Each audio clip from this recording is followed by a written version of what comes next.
ઈશસ્ય અનુગામી નામ કથા ભક્તોનો ચરિત્ર, ભગવદીઓના ચરિત્ર. ભગવાનને ભક્તોના ચરિત્ર સાંભળવા બહુ ગમે અને ભગવાનની કૃપાલુતા, દયાલુતા, મહત્તા એ સમજવી હોય તો ભક્તોના ચરિત્ર દ્વારા જ સમજી શકાય. પ્રભુ કેવા કૃપાળુ છે સમજાવવા માટે સુદામાની કથા કહેવી પડે, વિદુરની કથા કહેવી પડે. એટલે ભગવાનને સમજાવવા માટે પણ ભક્તોના ચરિત્ર જ ગાવા પડે. સુદ્યુમ્નની કથા આવી, નભગના પુત્ર નાભાગની કથા આવી. ભણવા ગયા ને ભાઈઓએ ભાગલા પાડી દીધા અને આવીને પૂછ્યું મારા ભાગમાં શું આવ્યા? કે તારા ભાગમાં બાપુજી આવ્યા. ચલો સૌભાગ્ય જો મહેનતથી, અને આ દુનિયામાં પૈસાથી મળે ને એ સૌથી સસ્તી વસ્તુ છે. જે વસ્તુ પૈસાથી નથી મળતી એ કેમે કરીને નથી. કોઈનો પ્રેમ પૈસાથી ન મળી શકે, કોઈના મનમાં સન્માન પૈસાથી ખાલી ન મળી શકે. અમુક વસ્તુ મેળવવી પડતી હોય છે, એ માંગીને નથી મળતી, અને માંગીને મળે તો એની મજા ન મળે. પામવી પડે છે અમુક વસ્તુઓ, જે પૈસાથી ન મળે બહુ દુર્લભ વસ્તુ. અહીંયા પિતા મળ્યા સૌભાગ્યમાન, ભાગ્યશાળી છે જેને મા બાપના આશીર્વાદ મળ્યા. પિતાની એવી સેવા કરી, એમના આશીર્વાદથી ખૂબ વૈભવ અને સુખ આવી ગયું.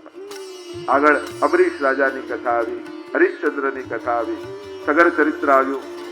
પૂર્વજોના ઉદ્ધાર કરવા માટે ભગીરથ રાજા એવું પ્રયત્ન કર્યો કે આજે પણ દુનિયામાં કોઈ મોટું કામ થતું હોય તો આપણે કે આ તો ભગીરથ કાર્ય કર્યું છે. ભગીરથે એ પુરુષાર્થના સમાનાર્થી થઈ ગયા. એ ભગીરથે ગંગાજીનું અવતરણ કર્યું, પ્રભુના ચરણથી પ્રગટી, મહાદેવજીના મસ્તક પર અટકી અને પછી ભૂતલ પર વહી તો અનંત જીવોનો ઉદ્ધાર કરતા કરતા ગંગાજી આ ભૂતલ પર પધાર્યા. આગે આગે ભાજ્યો જાય ભગીરથ કો રથ, और पाछे पाछे आत है रंग भरी गंग. અને ગંગાજી દોડી રહ્યા છે, ભાગી રહ્યા છે પ્રવાહમાં, અને ભગીરથના પૂર્વજોનો ઉદ્ધાર થયો. આગળ રામ જન્મની કથા આવી. સૂર્યવંશમાં ખટવાંગ, દીર્ઘબાહુ, રઘુ, અજના દશરથ, અને દશરથના મર્યાદા પુરુષોત્તમ. બોલો રામચંદ્ર ભગવાન. દશરથ રાજા, 3 રાણી, પણ કોઈ સંતતિ નથી. અરે મારા અવધનું કોણ ધ્યાન રાખે? એક વાર ગુરુ પાસે ગયા, સુખ દુઃખ હી સુનાયો, સુખ દુઃખ કયા. મને મારી ચિંતા નથી, મને મારા અવધની ચિંતા છે. એની કોણ રક્ષા કરશે એની ચિંતા છે. શૃંગી ઋષિ વશિષ્ઠ બોલાવા, પુત્ર કામ શુભ યજ્ઞ કરાવા. અને અનુકૂળ સમય આવ્યો છે. સંક્ષિપ્તમાં રામાયણ ભાગવતજીમાં વર્ણિત કરવામાં આવ્યું. વંદન કરીએ રામચંદ્ર ભગવાનના ચરણોમાં. અને આગળ નિમિરાજાના અનેક કથાઓ આવી. નિમિના વંશનું વર્ણન આવ્યું. પરશુરામ દ્વારા ક્ષત્રિય સંહારની કથા આવી. આ નિરોધ લીલા એવું જ છે. ભગવાનનું હૃદય સૌથી મોટું છે બાકી બધા અંગો કરતા. ભગવાનના હૃદયમાં બધા માટે સ્થાન છે. સ્વાર્થો, જિજ્ઞાસુ, અર્થાર્થી, જ્ઞાની છે ભરતર્ષભ. એ ગમે તેવો જીવ હોય પણ ભગવાન અને ભક્ત માની સ્વીકારી. એના ક્રોધને, એના દ્વેષને, એના વેરને પણ ભગવાન ભક્તિ રૂપ આપી અને સ્વીકાર કરે, એનો નિરોધ કરે. દશમસ્કંદમાં 3 કાર્ય ભગવાન કરશે: ભક્તોનો નિરોધ, અસુરોનું મર્દન, દેવોનું દમન. અહીંયા જયારે દશમસ્કંદની કથા આવી, સંક્ષિપ્તમાં કૃષ્ણ ચરિત્ર જયારે કહેવા લાગ્યા ત્યારે પરીક્ષિત મહારાજ બોલ્યા, કથિતો વંશ વિસ્તારો ભવતા સોમ સૂર્યયો રાજ્યામ જો ભયવંચાના ચરિતમ પરમાત્મા. એ અદ્ભુત ચરિત્ર પરમાત્માના એ અમને કહે. કથિતો વંશ વિસ્તાર, વિસ્તારથી કહેજો મારા પ્રિય પ્રભુની કથા, મારા આરાધ્ય, મારા સેવ્ય, મારા ઈષ્ટ જન્મ્યો ને આંખ ખોલી. હજી તો જન્મ્યો નતો, માના કુખમાં હતો, માના ગર્ભમાં હતો, અને ત્યારે જેના દર્શન મેં કર્યા એ કૃષ્ણ. અને આ જે કથા રૂપે જે મારી સામે બિરાજમાન છે એ કૃષ્ણ, એની કથા મારે વિસ્તારથી સાંભળવી. પ્રશ્નો કર્યા છે, અનેકવિધ પ્રશ્નો કર્યા. કંસ તો મામા હતા છતાં કેમ માર્યા? મથુરા છોડીને વ્રજમાં કેમ નિવાસ કર્યો? દ્વારિકામાં પ્રભુની રાણીઓ કેટલી હતી, કેટલા વર્ષ સુધી નિવાસ કર્યો? ગુરુદેવ, પૂછ્યું છે એટલું તો કહેજો, અને પૂછવાનું રહી ગયું છે એ પણ કહેજો. હું એક કથા પણ છોડવા નથી માંગતો ભગવાન. કારણ સૌભાગ્ય હોય તો ભગવત કથા મળે.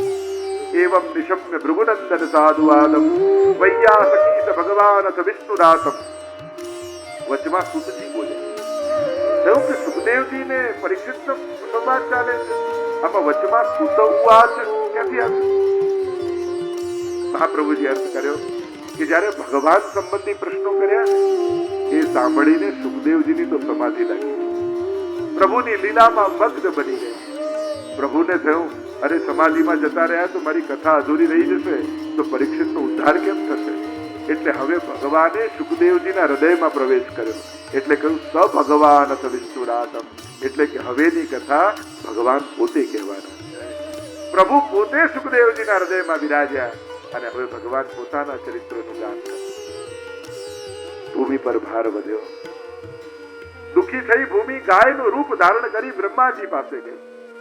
બ્રહ્માજીએ કહ્યું તારા દુઃખને હું જાણું છું, આવો ક્ષીર સાગર પર જઈને પ્રભુને પુકાર કરીએ. તત્ર ગત્વા જગન્નાથમ દેવ દેવ વૃષા કપિમ પુરુષમ પુરુષ સુક્તેન ઉપતસ્થે સમાહિતઃ. ક્ષીર સાગર પર આવીને પરમાત્માને પુકાર્યા. ધ્યાનમાં આવ્યા પરમાત્મા. બ્રહ્માજીને કહ્યું દેવતાઓને કહી દો જુદા જુદા રૂપ ધારણ કરીને બ્રજમાં પહોંચી જાય. वो થોડા જ સમયમાં બ્રજમાં અવતાર ધારણ કર્યો. કોઈ દેવતા ગાય બન્યું, કોઈ હરણ બન્યું, કોઈ વૃક્ષ બન્યું, કોઈ કિંકર બન્યું, કોઈ તૃણ બન્યું, જુદા જુદા રૂપ ધારણ કરી દેવતાઓ બ્રજમાં પહોંચી ગયા. અહીંયા વસુદેવ દેવકીના વિવાહ થઈ રહ્યા છે. કંસ બધી તૈયારીઓમાં લાગ્યો છે. અહંકારીને પદ આપો તો એને બહુ ગમે. બધા જ કાર્યો હું કરીશ, આમ કરીશ, આમ કરીશ. સરસ રીતે વિવાહ સંપન્ન થયા. મારી બહેનને વડાવવા હું જઈશ. અને જ્યાં સ્વાર્થી સારથી બન્યો આકાશવાણી થઈ, અરે મૂર્ખ, તું જેને વડાવવા જઈ રહ્યો છે એનો 8મો ગર્ભ તારો કાળ થશે. સાંભળતાની સાથે આવ્યો ક્રોધ, કડક ખેંચ્યું, કેસથી પકડ્યા દેવકીજીને. જ્યાં મારવા જાય દોડતા આવ્યા વસુદેવજી, હાથ પકડ્યો કરે. અરે મૃત્યુથી ડરે છે. મૃત્યુ જન્મ બતામ વીર દેહેન સહજાય. મૃત્યુ તો જન્મની સાથે પેદા થાય છે, ભય શેનો? દરેક લખાવીને લાવે છે. મૃત્યુનું કારણ, સમય, સ્થળ એ તો નક્કી હોય. જન્મ આશ્ચર્ય છે, મૃત્યુ આશ્ચર્ય નથી. એ તો જીવનનું પરમ સત્ય છે. અને આ નાની બહેનને મારીશ, આ નાની બહેન તો દીકરી સમાન કહેવાય. એને મારીશ તો તારી યશ, કીર્તિ, ધન, વૈભવ બધું નાશ પામ્યું છે. હું તને વચન આપું છું, અમારે જે બાળક થશે એ તને આપી દઈશ. વચને બંધાયા. 6 બાળક થયા. થયું કે મારો શત્રુ તો 8મો છે.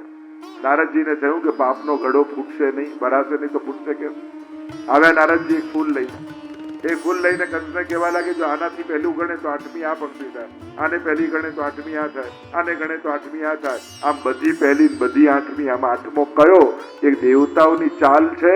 તો હું ભોળો છું, તને ખબર પડતી નથી. આમાં કયો કાળ બનીને આવે ખબર કેમ પડે? કંસને વાત તો સાચી છે ને મારી વાત. કહેવાય દેવકીજીના 6 દોષ હતા એ દૂર થયા. હવે તો શેષજી આવ્યા. પૂછ્યું પ્રભુએ નાના થવું છે કે મોટા થવું છે? શેષજીએ કહ્યું કે રામાવતારમાં જોઈ લીધું લક્ષ્મણ બનીને. નાનો થયો તો આપની બધી આજ્ઞાઓ માનવી પડી. છેલ્લે સીતાજીને વનમાં મૂકવા જવું પડ્યું. આ વખતે તો મોટા થઈને આવું, એટલે મારી આજ્ઞામાં આપ રહો. અરે સંકર્ષણ રૂપે આવ્યા ગર્ભમાં. ભગવાને માયાને આજ્ઞા કરી કે અમને લઈને વ્રજમાં સ્થાપિત કરો રોહિણીજીના ગર્ભમાં. અને કર્ષણ કર્યું, રોહિણીજીના ગર્ભમાં સ્થાપિત કર્યા. અને હવે તો પ્રભુને પધારવાનો કાળ આવ્યો. 8.5 શ્લોકોમાં 5 તત્વોની શુદ્ધિનું વર્ણન આવ્યું. ગ્રહ નક્ષત્રો કાળના એ કાળ પરમાત્મા આવવાના છે. બધા જ અનુકૂળ સ્થાનોમાં ગોઠવાયા. દિશાઓ દૈદીપ્યમાન થવા લાગી. શાંત પડેલા યજ્ઞ કુંડોમાંથી અગ્નિ પ્રજ્વલિત થવા લાગ્યો. ઋષિ મુનિઓના મુખમાંથી આપમેળે વેદોના મંત્રો નીકળવા લાગ્યા. મંદ મંદ જલધરા થવા લાગી. અપ્સરાઓ નૃત્ય કરવા લાગી છે. દુંદુભીઓના નાદ ગૂંજી રહ્યા છે. ચારે બાજુ વાતાવરણ આનંદમય બન્યું છે. કારણ કે આનંદ માત્ર કર્મા મુખોદરાથી એવા પરમાત્મા પ્રગટ થવાના. રાત્રિનો મધ્ય સમય થયો. સમદ્ભુતમ બાલકમ અંબુજેક્ષણમ ચતુર્ભુજમ શંખ ગદા જુદાયુધમ. સમદ અદ્ભુત બાલકનું પ્રાગટ્ય થયું. ચતુર્ભુજ છે, પીતાંબર ધારી છે, કૌસ્તુભ મણિ ધારણ કર્યો છે. અરે પરમાત્મા પ્રગટ થયા. વસુદેવજીને કહ્યું મને ગોકુલ લઈ જાઓ. ગોકુલમાં માયાનો જન્મ થયો છે ને અહીંયા લઈ જાઓ. ટોપલામાં વસ્ત્ર બિછાવી પ્રભુને પધરાવ્યા. માથે લીધા. દેવકીજી હાથ પકડીને કહ્યું, પણ કંસને વચન આપ્યું છે એનું શું? વસુદેવજીએ કહ્યું, બાળક આપવાનું વચન આપ્યું છે. આ તો ભગવાન આવ્યા છે, ભગવાન આપવાનું વચન નથી આપ્યું. માથે લીધા પરમાત્માને અને એક વૈષ્ણવ માથે ઝાંપીજી લઈ અને વ્રજયાત્રા કરવા નીકળ્યો હોય એમ વસુદેવજી માથે ઠાકોરજીને લઈ અને ગોકુળ તરફ નીકળી ગયા.